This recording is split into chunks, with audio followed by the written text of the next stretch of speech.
अगर कोई इसको तंबाकू के साथ चबाता है तो मुंह के अंदर से फट जाता है, और जब तंबाकू उस फटे हुए मुंह को लगता है तो हल्की सी जलन का एहसास होता है, और इसके बाद तंबाकू का नशा और तेजी से चढ़ता है। दोस्तों, क्या आपने कभी गुटखा बनते देखा है?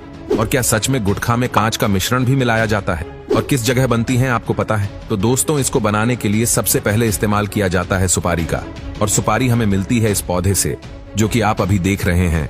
जी हाँ, यहाँ पर सुपारी की खेती की जाती है। इन छोटे छोटे पेड़ों पर सुपारी के फल लगते हैं, और जब तक ये फल पक नहीं जाते तब तक इन्हें अच्छे से पाला पोसा जाता है। जब ये सुपारी का पौधा अच्छे से बड़ा हो जाता है, इसके फल को पौधे से अलग कर लिया जाता है। इसको भी अलग करने का प्रोसेस ठीक वैसा ही होता है। इसको आप पीट कर पेड़ से अलग किया जाता है।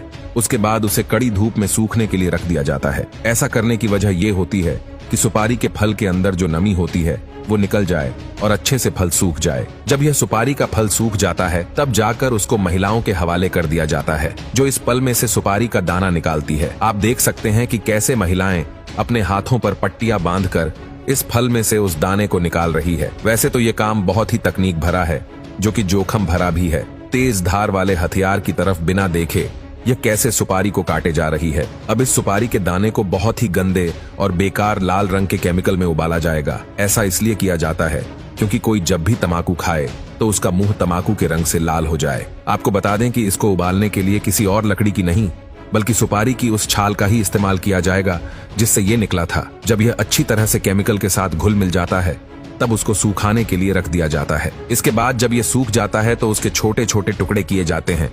अब ये सुपारी तो तैयार हो गई है, मगर अब बारी है उसमें मिलाए जाने वाले तंबाकू की। तंबाकू को शुरू में बाहरी फ्रेम में उगाया जाता है जिसे सीडबेड कहा जाता है। गर्म इलाकों में यह फ्रेम गीली घास या एक कपास की चादर से ढके होते हैं। 8 से 10 सप्ताह के बाद जब तंबाकू के पेड़ लगभग 10 इंच के हो जाते हैं तो इन्हें खेतों में शिफ्ट कर दिया जाता है। जैसे जैसे पौधे बढ़ते हैं उनके ऊपर का भाग काट दिया जाता है ताकि पत्तियां अच्छे से बड़ी हो जाए। इस प्रक्रिया को टोपिंग कहा जाता है।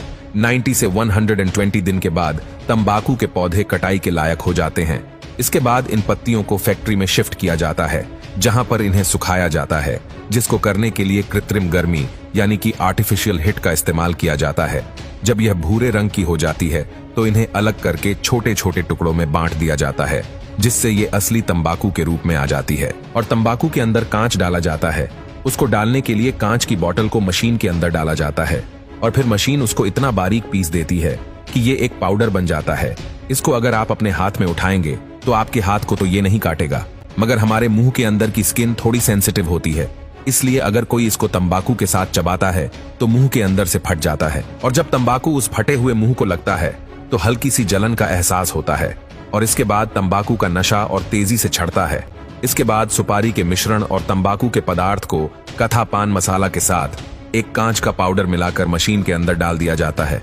फिर इन्हें पैकेजिंग के लिए भेज दिया जाता है और छोटे छोटे पैकेट्स में रैप किया जाता है।